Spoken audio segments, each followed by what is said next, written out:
If you're overwhelmed by how much of the household burden you carry, whether it's physical or mental, or feel like responsibilities are not shared equally between you and your partner, I want to give you 2 small changes that can make all of the difference. Plus, at the end, I'll walk you step by step through an activity that can help address this in your relationship. I'm Jennell Elias, and I help couples with high-demand lives avoid feeling like distant roommates, restore intimacy, and build growth that actually lasts. We know that life isn't fair. Some are blessed with more connections and resources. Others are born with health conditions or physical limitations that make it more challenging to do daily tasks that come easy to the rest of us. If you have, say, a 2-year-old child and an adult, heck, let's even say a professional athlete, and you ask both of them to have a race, it wouldn't be a very fair race, right? One just barely learned how to walk a few months ago. The other has been training for maximum performance for years. To make the race more fair, we'd have to pit the 2-year-old against another 2-year-old, or put him in a jogging stroller pushed by someone else who is also very honed physically, or something like that. You can't give 2 people the exact same treatment or the exact same expectations and call it fair. A mentor explained it to me like this. When we're in kindergarten, we are taught that fair is what happens when everybody gets the same. That's the child level understanding. The evolved version is understanding that fair is when everybody has what they need. Consider how some of this extends to business. There are tons of books on how corporate teams can run more efficiently when they lean on each member's natural strengths and talents. But the basic message tends to be, you could spend hours of your time and energy trying to become less mediocre at a certain task or skill, or you could delegate that task to a member on the team who is better and faster at it. Take a fraction of the time to get it done and spend that same amount of time knocking out the parts of the project that you are more skilled at, therefore overall completing the project more efficiently, faster, and at a higher level of quality.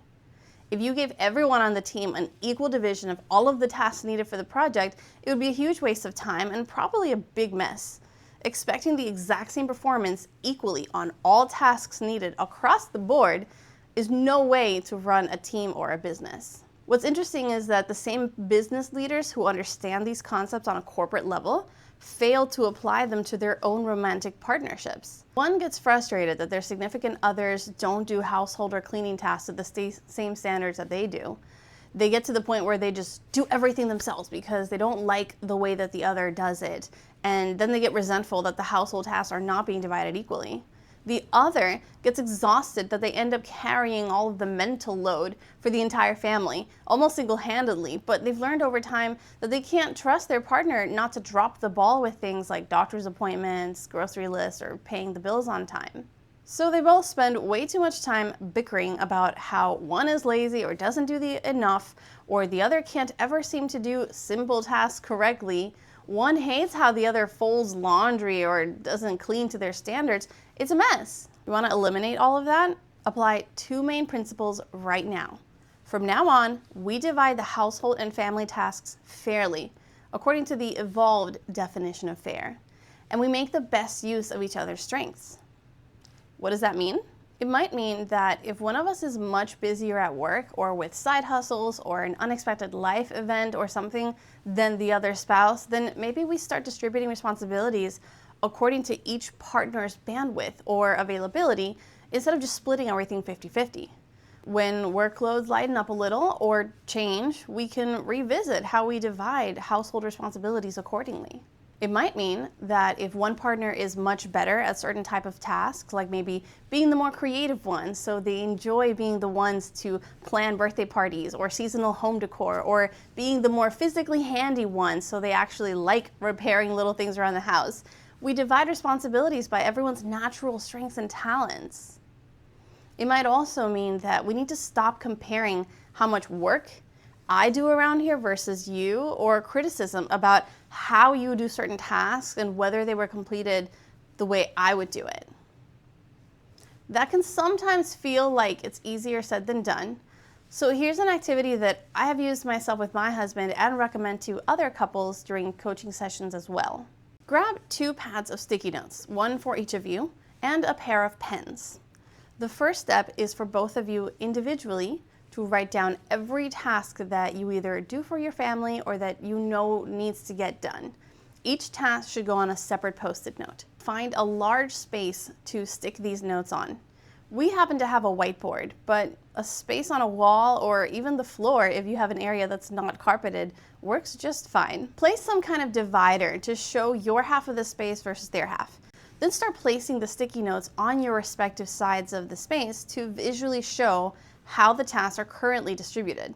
Any tasks that need to get done but currently don't have a designated person to do them can be stacked off to the side or on a nearby table or something, so you can still visually see that they are pending. Next, take a minute to swap sides and read each other's tasks. Discuss any observations. Does one person have glaringly more on their plate than the other? Have one or both of you been doing certain tasks that the other wasn't even aware of? How do you each feel about what is currently on your side of the space? Does anyone feel overwhelmed or like they're taking on too much, or a task that doesn't fit their strengths very well? This is a great opportunity, by the way, to validate and appreciate what each of you does to contribute to the partnership. Now we're going to move some sticky notes around. Here's what we're looking for, in whatever order makes the most sense to you. 1, if there are any tasks that one of you would like to pass off to the other, perhaps because it's too much on your plate or they're just not good at the task, move it to the pile of those unassigned sticky notes, unassigned tasks. 2, if there are any tasks that the other does that you wouldn't mind taking off their plates or helping more with, go ahead and move it to your side or place it in the middle along the barrier to symbolize that it can be a shared task. 3, any unassigned tasks can be moved to the space now, either by you volunteering to take that on, so you'd place it on your side of the board or the floor or whatever, or asking that your spouse take that on, so placing it on their side, or requesting that the task be shared, so placing it more along the middle barrier. Once things have been moved around, you can both discuss how you feel about these changes, if you agree or disagree with anything, and keep going back and forth lovingly, moving more sticky notes around as needed until a compromise has been reached. If for any reason this becomes a really heated debate, it might be a good chance to practice pausing, cooling down, and maybe utilizing some of the conflict resolution techniques that I've taught in previous episodes. This activity is just one method of facilitating the conversation around how responsibilities are shared between each couple. But the important part is to talk about things and come to an agreement that feels fair to each of you. Not because you're each splitting the same number or types of tasks evenly, but because you're taking each other's strengths and abilities into consideration when dividing tasks. And it no longer feels like one person is unfairly doing too much of any particular responsibility when they never agreed to that arrangement in the first place. Remember, as I've said before, that life changes. Needs change, workload and life demands change, so this has to be a fluid process that gets reevaluated from time to time in order to make sure that everyone's needs are still being met, and that we kind of life-proof how we set up this life that we're building together. Give it a try and let me know how it goes. If you bump into any questions or hiccups applying this technique, I invite you to come to my live Q&A sessions or submit your question at the link in the description below so I can help troubleshoot. Just make sure you're subscribed to my YouTube channel so you get notified the next time I go live online. Talk to you again soon.